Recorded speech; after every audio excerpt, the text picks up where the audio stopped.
kwenziwani lapha eDududu? Ntokozo uhlelo ke oluhle kakhulu olusijabulisile samenywa Ntokozo amadodana esonto elibizwa ngokuthi UCCSA.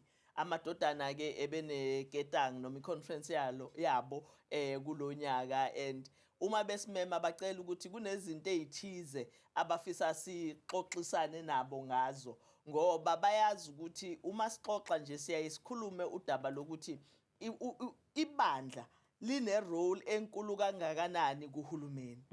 Bese ke thina njengomnyango wezempilo kakhulukazi kuba nenqwaba yezinto esiyayisifise ukubambisana namabandla noma nobuholi bamabandla ngayo. Enye yalezi ndaba esifike sayixoxa lapha eDududu indaba yokukhulelwa kwezingane lezi sikubiza ngokuthi ama teenagers. But sangagcina lapho sakhuluma ngendaba yokukhulela kwezingane ezincane ke manje esingeke siyibize nge-teenage pregnancy, because ngeke ukuthi ingane na9 no 10 uyibize nge-teenager leyo ngane, ngoba ingane engazilutho leyo ngendaba yokuyocansini. So indaba lezi ebesifisa ukubambisana nobuholi bamabandla ukuthi senze njani ukuze sivimbe lento. Ngithi Ntokozo silapha ekhincetshwayo ngeviki eliphelile ngangihlangene nabaphathi bezibhedlela bonke.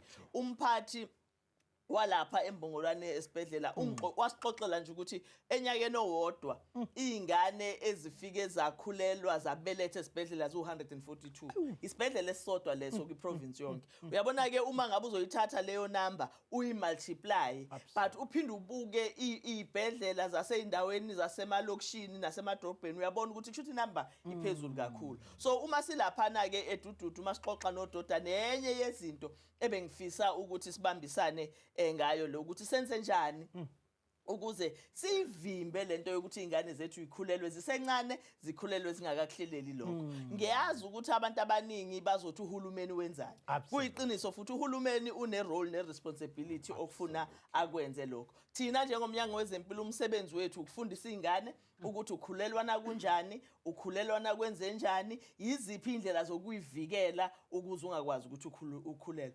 Kodwa kuyiqiniso futhi ukuthi abazali bane responsibility nabo okufuna bayidlale, ngoba phela izingane azikhulelwe ezibhedlela. Uyabona? Lento yenza ukuthi izingane zize yikhulelwe isuke ingenziwa la esibhedlela. Yenziwe emakhaya. Yenziwa eindaweni ezithize. Yebo. Uhulumeni usuke engekho lapho. So yingakho kubalekile ukuthi kube nepartnership between thina uhulumeni, amaholi bamabandla, abaholi bomphakathi including amakhosi nezinduna. So yileyo request ebesiyenza ukuthi senze njani sibambisene ukuze sikwazi ukuthi sigcine siyinqobile lempi.